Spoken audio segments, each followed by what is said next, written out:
Nous sommes ici au quartier Setovi, en plein cœur de la ville de Cotonou. C'est vrai que lorsqu'on dit Setovi, c'est un nom qui n'est pas très connu. On se penserait quelque part dans un village lacustre, mais nous sommes en plein dans la ville de Cotonou, au cœur même de la ville de Cotonou. Nous sommes avec quelqu'un, un acteur de la plume et du papier, mais aussi du micro, un de nos doyens. C'était le spécialiste de l'émission Papito Mamita sur la radio nationale, mais aussi l'émission de A à Z. Il a occupé ensuite plusieurs postes au niveau de l'administration de la radio de l'ORTB, de l'Office de radio et de télévision du Bénin, mais aussi à la HAC. Nous allons découvrir tout ceci avec notre doyen, notre papa, notre aîné, Joseph Oguchi. Bonjour, doyen. Bonjour. Vous resplendissez encore de jeunesse. On dirait pas un retraité de 15 ans. Eh mais c'est la grâce de Dieu. Voilà. Alors, nous allons tout de suite vous demander, parlez-nous un peu de votre parcours scolaire, académique et après professionnel. Or, ce n'est pas une vie au fleuve paisible, mais je remercie le Seigneur parce que parfois je me demande tout ce que j'ai fait, tout ce que j'ai traversé et que j'en sois là aujourd'hui. Ce n'est pas un grand succès, mais je suis heureux, comblé. Et tout ceci, c'est par la grâce de Saint Joseph. Saint Joseph, c'est le plus grand des saints. Je l'ai toujours invoqué. Alors, je suis né le 13 mars 1957. Je suis poisson. Et j'ai fait l'école primaire chez les prêtres. Ici à Cotonou? À Cotonou, l'école primaire Saint-Michel-Béto, qui est à la paroisse Saint-Michel. Je fais partie des générations qui ont ramassé le sable pour construire cette grande église. Ah, oui. Et puis, je suis allé au séminaire, un cours séjour au séminaire. Je voulais être prêtre. Puis après, j'ai fait le collège au pied. Mais qu'est-ce qui n'a pas marché au séminaire? Ce qui n'a pas marché comme le dit mon confrère, mon camarade, je vais dire, Monseigneur Adjou, a dit que le Seigneur a voulu te voir prêtre ailleurs, sur un autre chantier. Bon, donc, je crois que ce n'est pas une question de mœurs, en tout cas. Vous êtes ressorti du séminaire? On était très jeunes et puis un peu turbulent. Bon, on a pensé que pour être prêtre, il faut être calme. Bon, voilà. Mais c'est une formation qui m'a marqué. Alors, quand tu passes par là, je remercie l'Église catholique pour ça. C'est pas pour cela qu'il faut aller au séminaire. J'essaie d'aller au séminaire pour avoir la formation. Et à ressortir. Et à ressortir. Donc vous allez au séminaire, vous en ressortez. Oui. Et après ça? J'ai fait le collège au pied. Oui. Et puis après, j'ai terminé au CGB Gamin. C'est en quelle année déjà? 77. 77. Voilà. Avec un bac? Avec un bac A. Et il n'y avait pas deux universités au Bénin? Non, il n'y avait pas deux universités au Bénin. Mais je suis allé directement à la radio. On m'a fait appel pour participer au concours. Parce que la radio avait besoin du 109 avant qu'on fasse le test de la radio. Les derniers recrutements m'ont remonté à 76, 77. Donc nous, c'est en 80. Donc je suis rentré à la radio. Et en même temps, j'ai commencé à l'université. J'ai fait le droit, relations internationales, diplomatie. Et j'ai une maîtrise. Tout en travaillant à l'ORTB. Malgré cette formation où j'avais la possibilité d'aller aux affaires étrangères ou de faire beaucoup d'autres choses, où j'avais également un oncle avocat, maître Alfred Pouillon, qui me demandait de venir faire le stage d'avocat. Je suis resté dans le journalisme parce que j'en étais passionné. C'est l'endroit où on gagne le moins en ce moment. Mais j'étais passionné. Ça n'a pas changé. Et c'était autant difficile, hein, c'était autant de la révolution. Ouais. Nous avons été une promotion quand même qui a participé, je ne vais pas dire contribué, parce qu'il n'était pas question de jouer, par exemple, quand vous étiez animateur dans le temps, il n'était pas question de jouer des morceaux de l'étranger. De l'étranger, non. Mais nous, avec notre génération, on a forcé, on a commencé par jouer les morceaux de la Guinée, les très belles chansons, musique. Et puis l'afro-cubain est rentré sur les antennes. On justifiait que l'afro-cubain, c'est le Cuba, et Cuba était en bonne relation communiste, socialiste avec le Bénin. Donc bref, la rédaction était dure. Était dure parce qu'il y avait la censure. Mais on s'y plaisait avec l'espoir que ça va changer. Et ça a changé. Moi, je me suis occupé également pendant une douzaine d'années de la chronique judiciaire à cause de ma formation juridique. Oui. Voilà. Donc j'ai fait ça. Puis j'ai fait l'Institut national de l'audiovisuel, l'INA à Brie-sur-Marne en France. Ça c'est la spécialité programme. Bon, et puis j'ai terminé ma formation professionnelle, académique, professionnelle, par le CESTI à Dakar. Donc, disons que dans le circuit professionnel, j'ai essayé de recevoir la formation d'un peu de presque tous les secteurs. Mais ce n'est pas la formation, si la formation est professionnelle est nécessaire, je pense que c'est ma formation sur le terrain, sur le terrain qui a beaucoup contribué. Ça, je le reconnais. Nous avions eu des doyens, des devanciers qui étaient très bien, qui donnaient la main. Qui donnaient la main. On nous lâchait sur le terrain. Et puis, disons que la révolution a forgé en nous une certaine capacité professionnelle. Imaginez-vous que le reportage pour aller dans le nord, dans le temps, c'était 1000 francs par jour. Nourriture et hébergement compris. Bon, on s'y plaisait, on se mettait à plusieurs. Ça a développé la collégialité, etc. Bon, donc, ça c'est mon parcours professionnel. Voilà. Et puis j'ai terminé à la RAC. Le président Bouriaï a jugé bon me proposer comme conseiller à la RAC, que j'ai fait 5 ans sous un président vraiment formidable, Théophile Nata, c'est bien. Lui aussi, il a fait le séminaire d'ailleurs. Donc, nous avions passé donc, la 4e mandature avec bonheur. Bon, et depuis lors, j'ai commencé officiellement la retraite le 1er octobre 2011. Mais j'ai fini parce que j'étais en cours de mandat à la RAC. Donc j'ai terminé complètement en 2014. En temps, la République m'a honoré. Je suis décoré, je suis commandeur de l'ordre national du Bénin. Je suis fier de cette décoration. Parce que, bon, le jour où mon papa et ma maman étaient décorés, parce que mon père et ma mère ont fait beaucoup d'enfants. Mon père n'a pas eu de femmes, mais ils ont fait beaucoup d'enfants. Maman a eu 13 gosses. Et mon papa, c'était des chrétiens. Donc, le Dahomey l'a décoré, ma mère et mon père.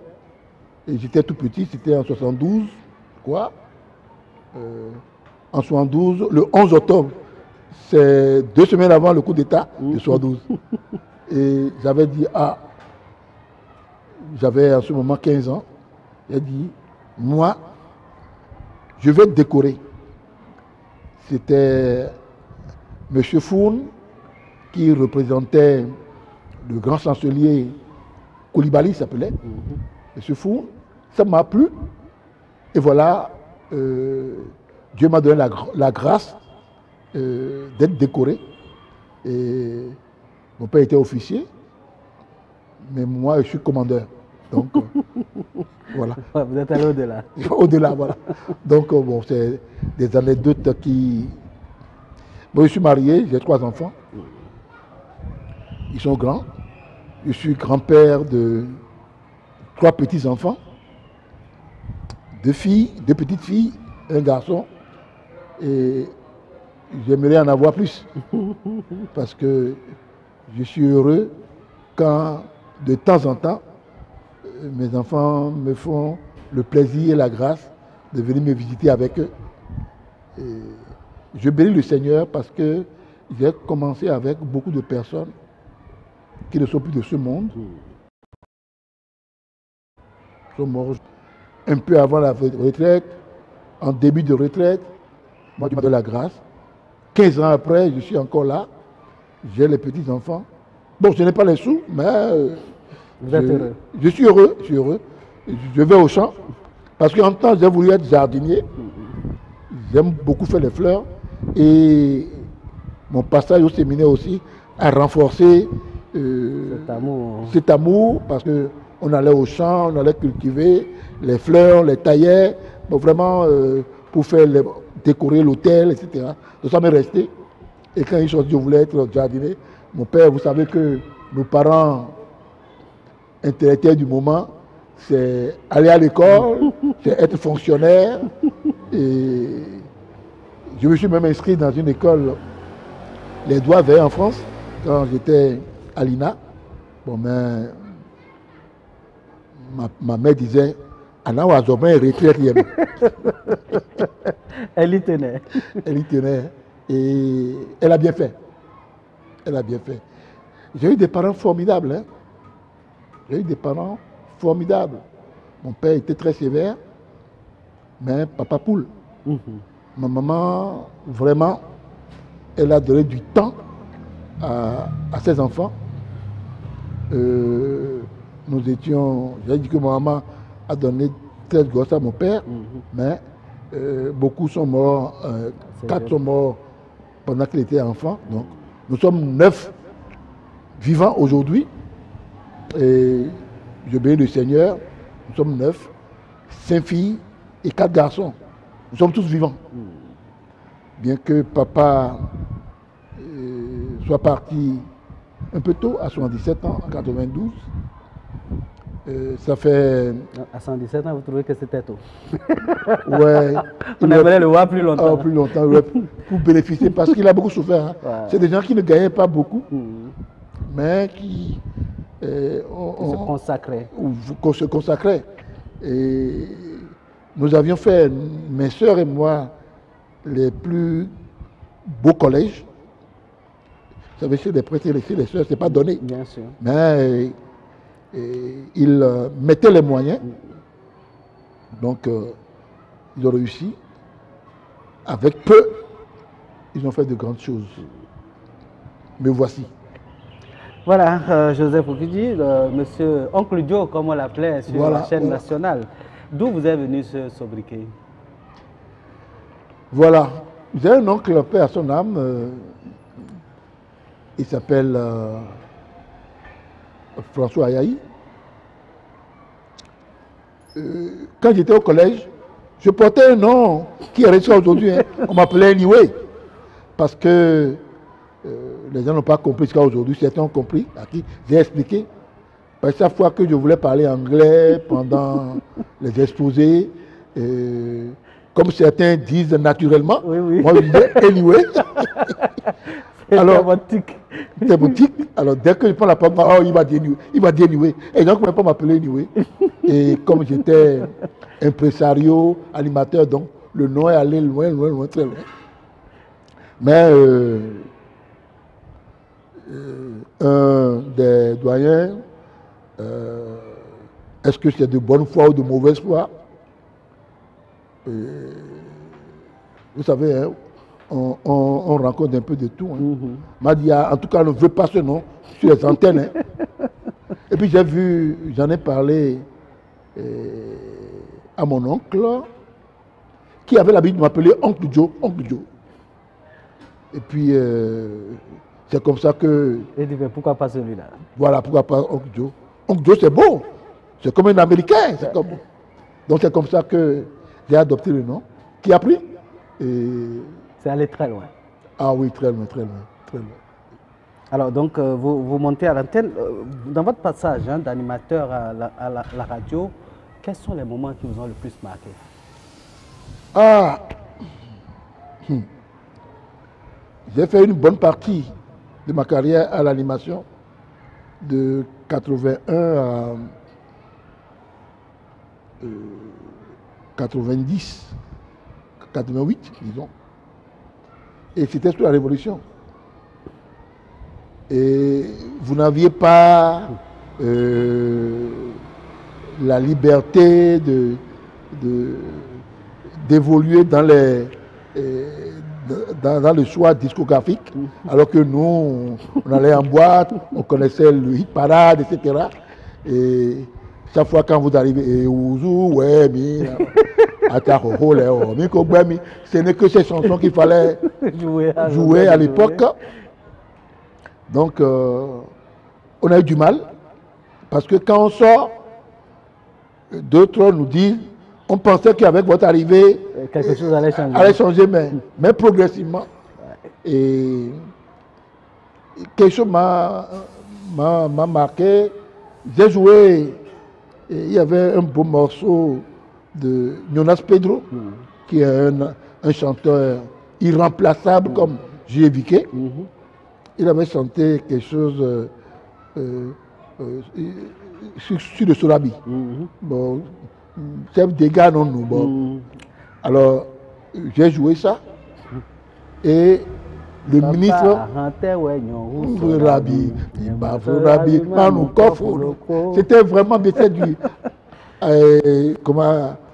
c'était du Agbadja, vraiment bien. Et j'ai joué un dimanche soir. Et le ministre, je ne vais pas appeler son nom, le ministre de la Communication d'alors a débarqué sur les antennes que la chanson dit, Pedro dit, chef des gars non nous. Il a dit non, qu'on lui a dit que c'est chef d'État non nous. Donc ça veut dire que je dis que le président Kénékou boit sur la vie. J'ai tout dit. C'est mis à pied avec menace de renvoi. Bon, mais bon. Il y a eu des personnes qui ont plaidé pour dire que ce n'est pas un jeune homme mauvais. Bon, donc, il y a ça. Oh, c'est un morceau bien adulé des Béninois. Bien adulé des Béninois. Et c'est pas c'est bien adulé que moi.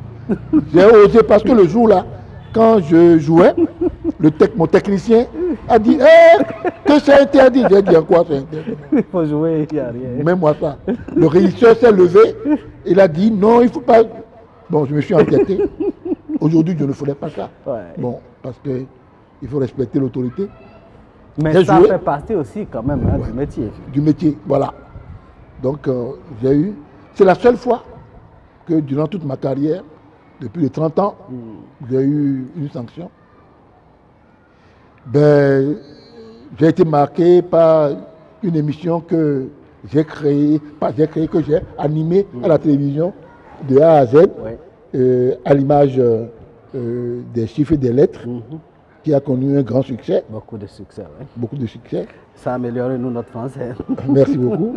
Parce qu'aujourd'hui, je vois des personnes de certain âge qui me disent ah, tu nous as bercé avec la télé blanc-noir. Papa nous rassemblait devant la télé, on prenait nos ardoises. C'était. Et quand vous êtes derrière le micro et l'écran, vous ne savez pas l'impact que vous faites sur les gens. C'est après que vous voyez. Donc c'est pour cela que je conseillerais qu'il y a des comportements qu'il ne faut pas avoir. Il y a des choses, il y a des positions qu'il ne faut pas, qu'il ne faut pas avoir.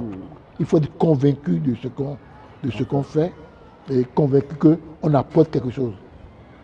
Donc j'ai fait ça.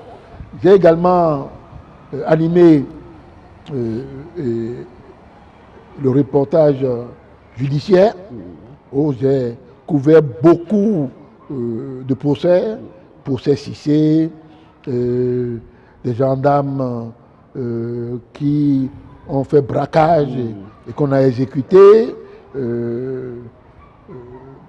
Non, de grands procès, comme de petits procès. C'était alors des magistrats. Non, c'était des magistrats,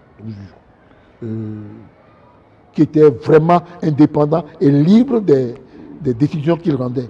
Les Alexandre Durand, les Divor, il y avait de grands noms. Il y avait de grands noms. Il y avait de grands noms.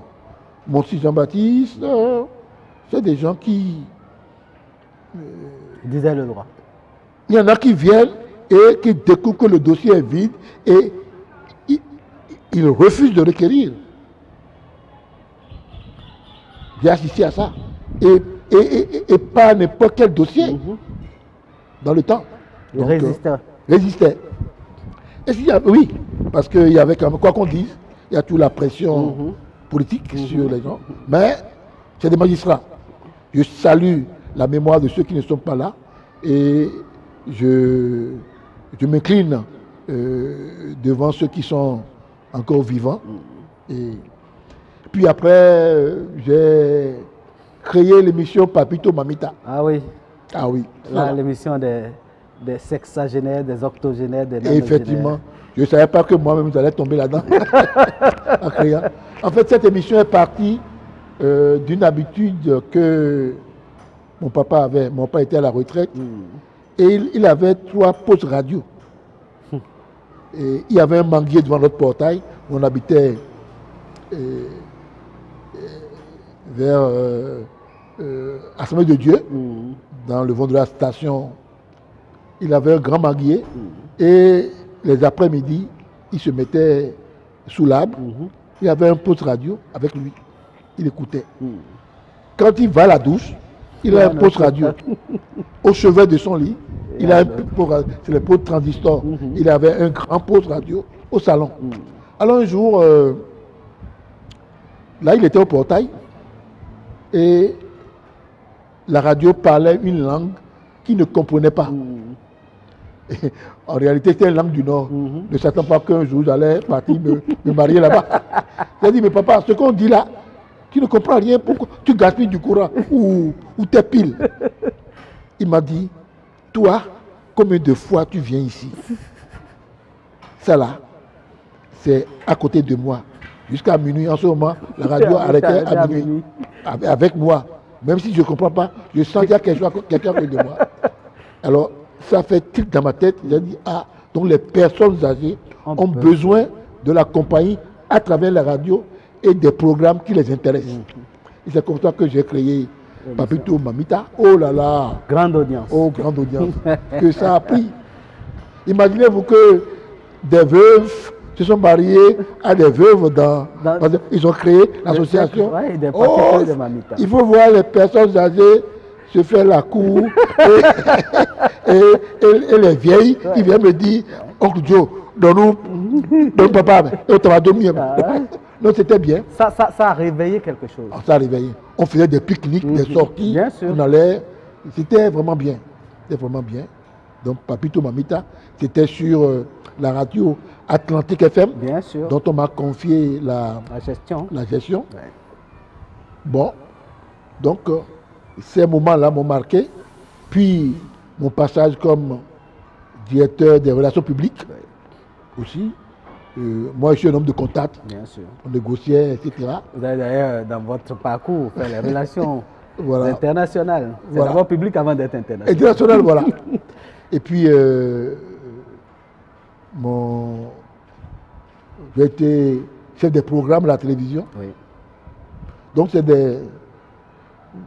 c'est un CV, et pas de plusieurs pages, mais Mais riche. Donc, mais riche, voilà. Alors, votre passage à la HAC, ce moment de votre vie, le jour où vous avez appris qu'on veut vous envoyer à la HAC, qu'est-ce que cela vous a fait? Vraiment, j'étais très loin de savoir, de penser que j'y ai à la HAC. Et ça, je le dis sincèrement, la main sur le cœur. Et les gens ont fait la campagne.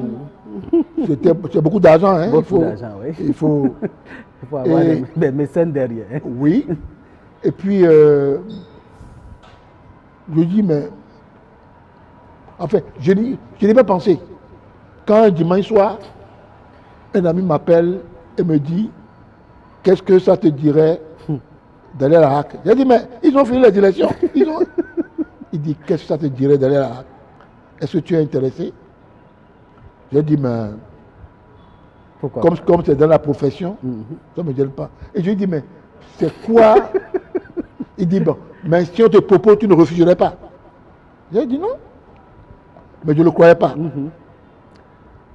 Et le lendemain ou 3 jours après, c'est la secrétaire du président Boliaï, Madame Bamoussa, qui m'appelle pour dire le chef de l'État voudrait vous rencontrer à 10h. Donc cette affaire-là, ça devient sérieux. Jusque-là, je ne savais pas que c'était pour ça. Et je vais, elle dit 10h, non? Et à 7h, c'est quand même le chef de l'État. Donc, mais j'avais de la proximité, puis je travaillais déjà avec sa femme, j'avais de la proximité, je connaissais le président Yahi à Dakar quand il était à la BCAO, quand il a travaillé avec le président Soglo, donc, mais on n'avait pas d'acquaintance. Et je vais au palais, et bon, il me reçoit un peu plus tard, et il me dit, bon, monsieur Ogoussi, je vais vous envoyer à la HAC. Cette affaire revient. Et il a dit, c'était comme un rêve. Hein? Il a dit, pourquoi, monsieur le président, excusez-moi de vous poser cette question. Il dit, ou bien, vous n'êtes pas capable? Moi, je vous trouve capable. Il a déjà fondu en larmes. Parce que je voyais certaines... On me prédit des choses. On me prédit des choses. Le cardinal Ganti, bon, là, j'ouvre une parenthèse, c'est moi qui ai couvert ses obsèques, Paris, Rome, Cotonou, etc. J'avais une proximité, c'était mon papa. Il m'a dit, Jo, accueille-nous quand même, allez-nous quand.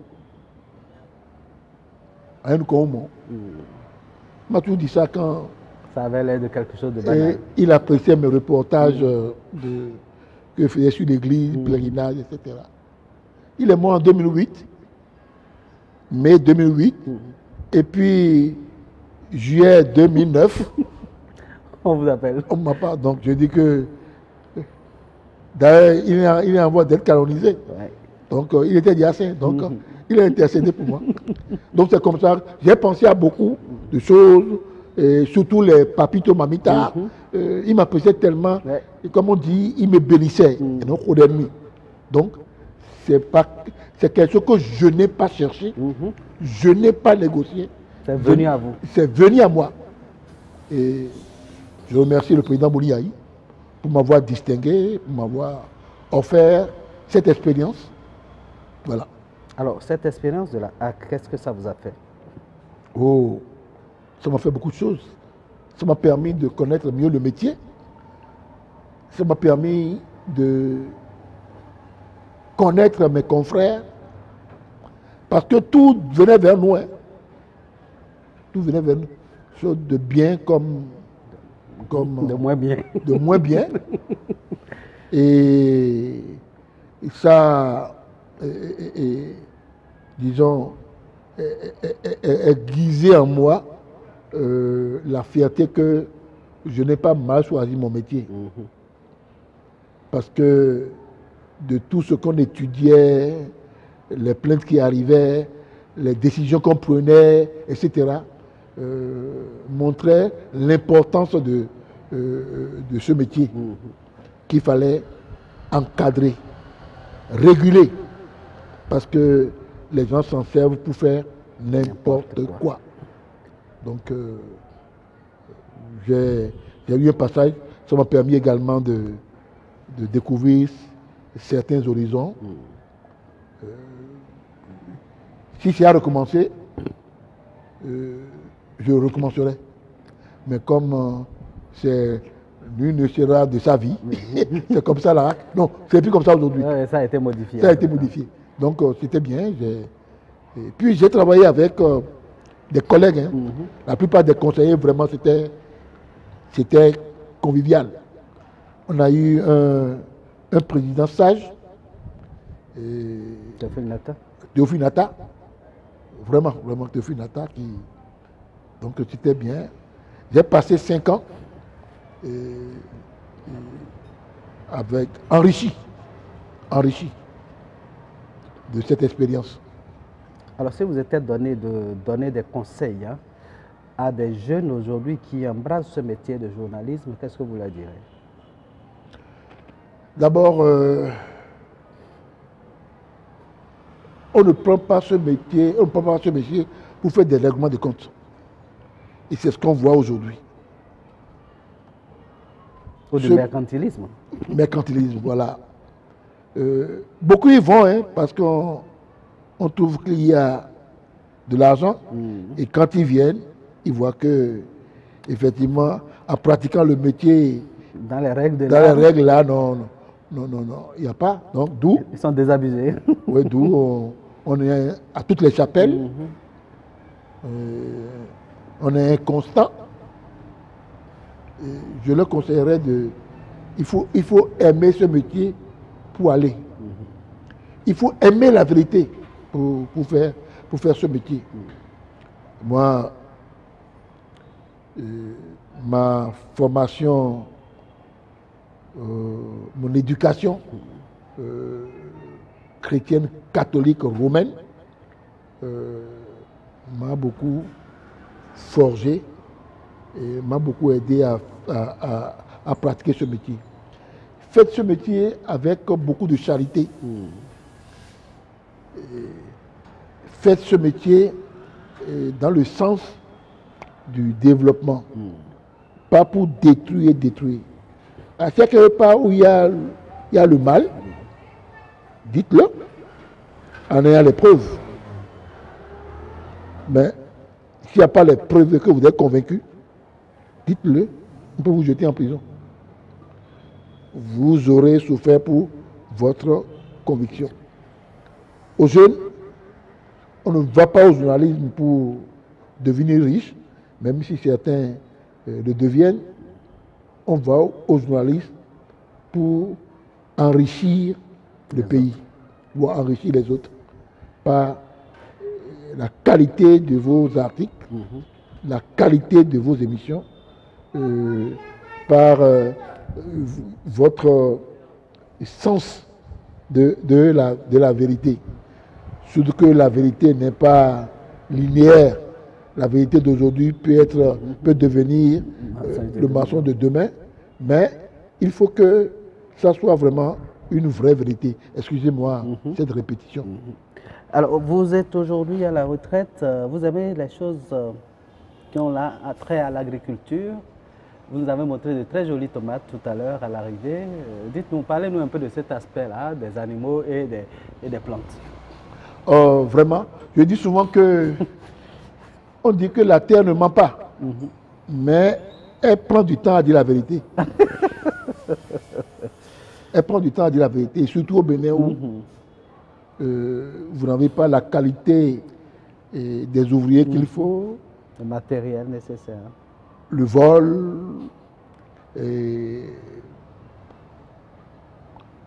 Ça décourage.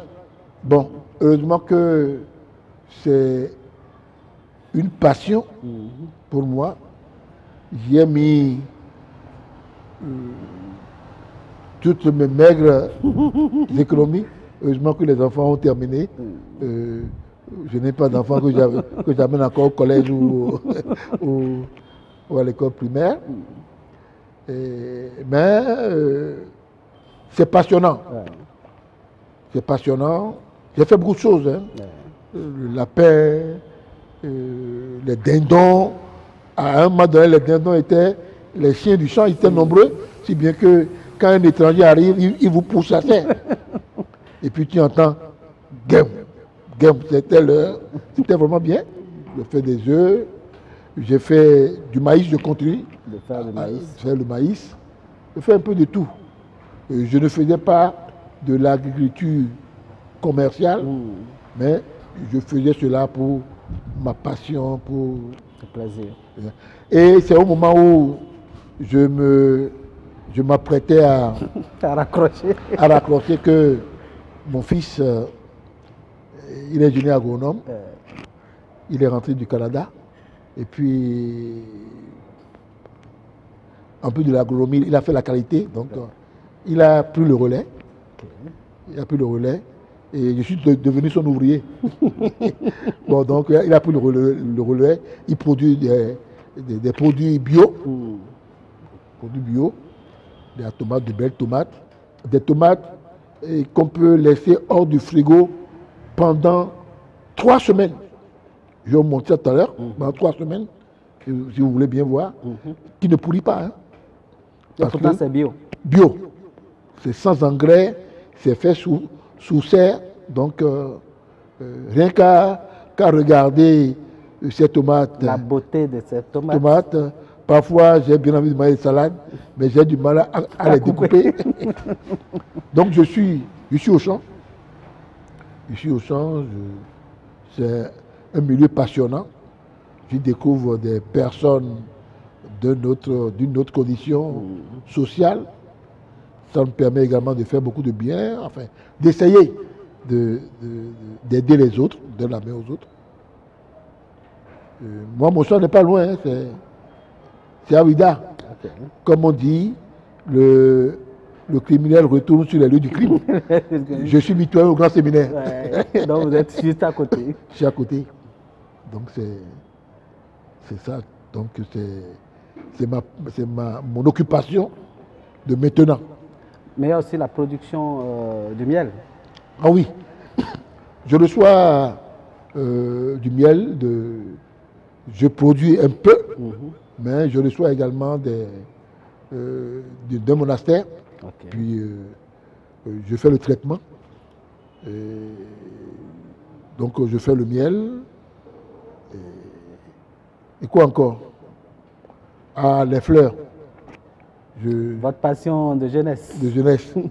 je fais les fleurs. Ne serait-ce que pour aller, pour faire des bouquets à la Vierge Marie, faire des bouquets à Saint-Joseph. Bon, donc, j'ai des fleurs. Ou quand un ami a un anniversaire, moi je me casse plus la tête. Hein. Il suffit de prendre mon sécateur et ça finit. J'offre, souvent quand je trouve même que mes bouquets ne sont pas beaux, mais quand j'apporte ça, oh là, on trouve que c'est le meilleur cadeau. Ouais. Avec des senteurs. Hein? Ah oui. Des senteurs. Mais la retraite, elle est bien. Il ne faut pas y avoir peur. Ouais. Mais il faut la préparer. Bien sûr. On ne la prépare jamais totalement, entièrement. Mais il faut que, pendant qu'on y est, avoir des choses qui vous permettent de vous occuper. Ouais. Qui vous permettent d'avoir un retour sur investissement. Bien sûr. Bon. Par exemple, quand les gens viennent, je fais aussi photocopie, saisie, etc. Ça m'occupe. Oui, bien sûr. Parce que sinon, tu vas passer ton temps devant la télé. Assis à regarder. Assis à regarder. Les arthroses vont commencer. Tu t'ennuies, tu dors. Ça développe la non-mobilité, l'immobilisme. Donc, quand les gens viennent et on veut faire une photocopie, fais monsieur Goussi. Il dit oui. Il dit, ah. C'est bien moi. On va échanger un peu sur quelques mots. Ça m'a permis de me recycler sur l'ordinateur, parce qu'avant, directeur, il y a les secrétaires. Toi-même, tu es bon. Aujourd'hui, on donne des ordres. Aujourd'hui, moi-même. Et puis j'ai créé ça là parce que dans le temps, quand je vais dans des cyber pour faire saisir des documents, ou on te crée des fautes dans dans les documents, ou vraiment, quand tu vas avec certaines coquilles, on te les garde dedans. Et souvent, quand c'est pressé, c'est quand tu voudrais déposer tes dossiers que Tu te rends compte. moi je dis, je me mets au service. Donc quand les gens apportent leurs lettres, même sur le plan de la forme, je leur propose une correction. Sur le plan de la syntaxe, sur le plan du contenu. Donc je m'en occupe. Les points virgules, puisque Vous êtes tatillon sur ces points-là. parce que c'est la formation que j'ai reçue. Absolument. J'ai été secrétaire de rédaction dans certains journaux privés. Parce que sous la Révolution, les journaux privés certains journaux privés, les deux premiers, c'est Tam Tam Express et puis Gazette du Golfe. Donc moi j'étais avec Denis Koulonou, avec qui j'ai fait l'école primaire.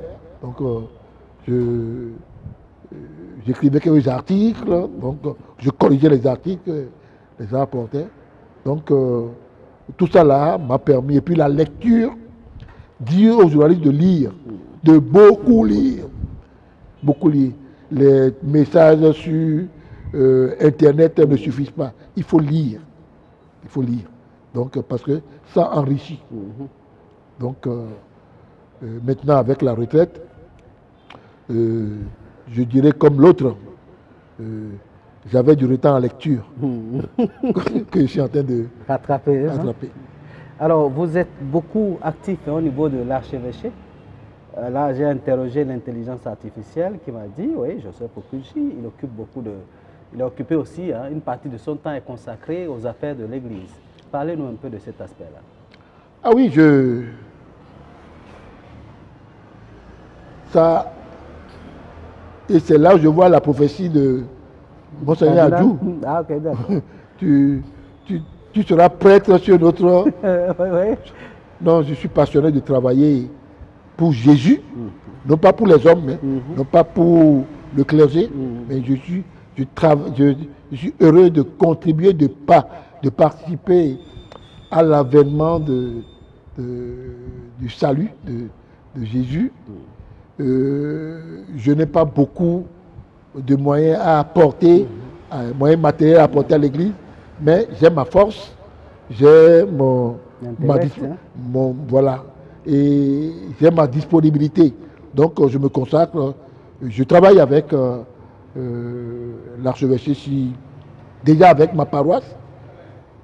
Je suis membre de certains mouvements et je travaille avec l'archevêché pour ce qu'il leur plaît de me confier.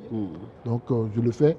Et je suis actuellement membre de la fondation de l'archidiocèse de Cotonou, une fondation créée par Monseigneur pour financer, soutenir ses œuvres sociales,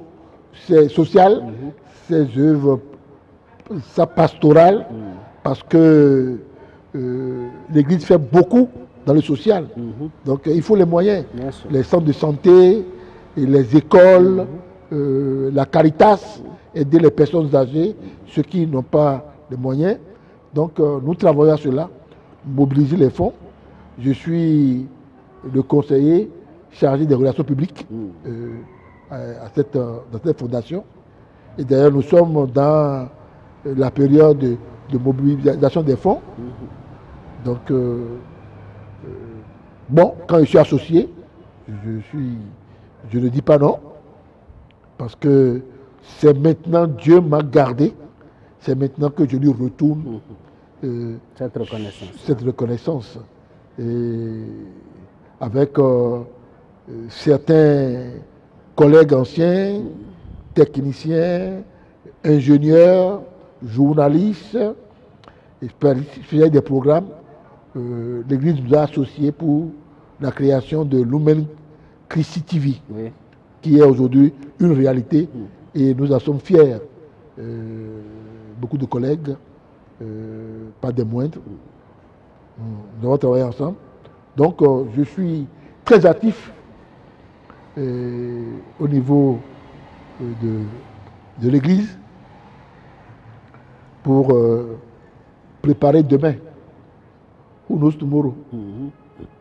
Voilà. Alors, quel est votre rêve pour le Bénin d'aujourd'hui et de demain? Le Bénin d'aujourd'hui, nous y sommes. L'homme ne vit pas que de pain. Et il faut que ce qu'on a dit, décidé à la conférence nationale. La conférence nationale était comme le cénacle où les disciples, les apôtres et Marie sont retrouvés pour recevoir l'Esprit Saint. Donc, c'était un grand monde qui s'est retrouvé au PLM Aledio. Le PLM Aledio était comme le cénacle, le conclave qui a permis d'accoucher de grandes et belles décisions.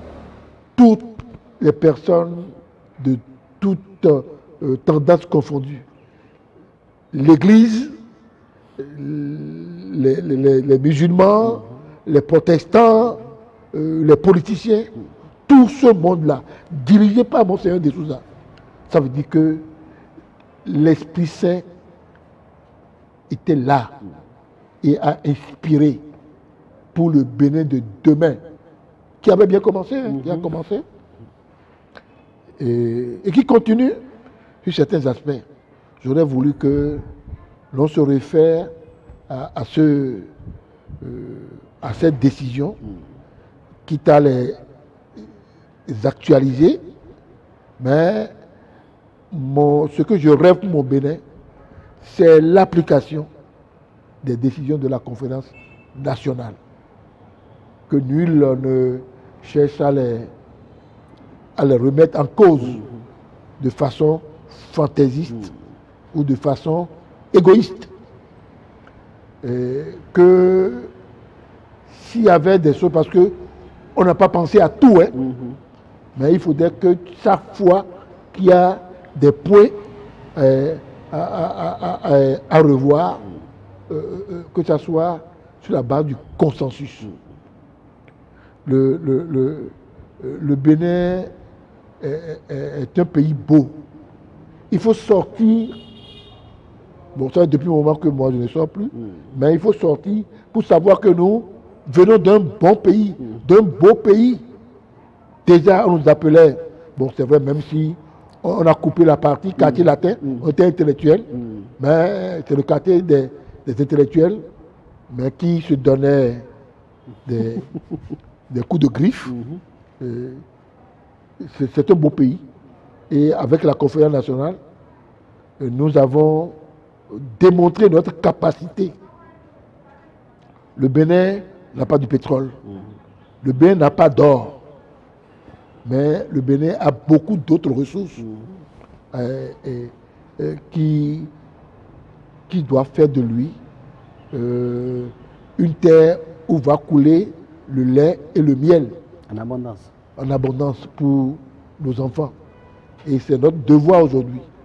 Parce que quand je vois aujourd'hui des enfants qui ont étudié au Canada, en France, même sur place, et qui n'ont pas de travail, alors que le travail ne manque pas.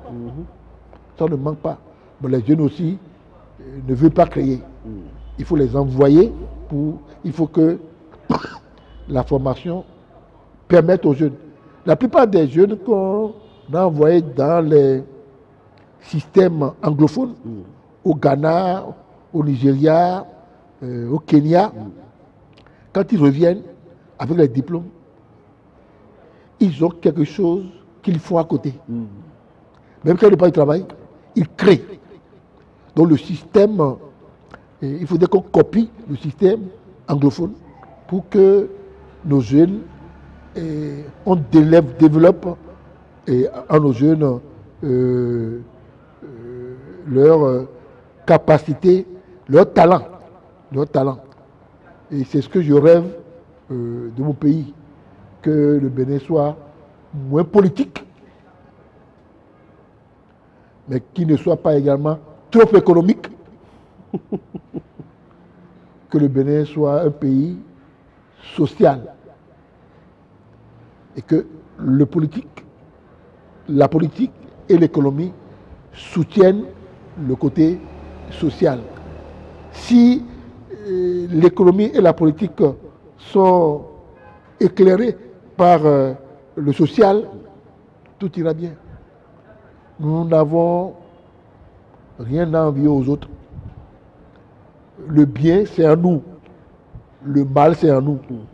Faisons en sorte que ce mal, on l'estirpe. On l'estirpe.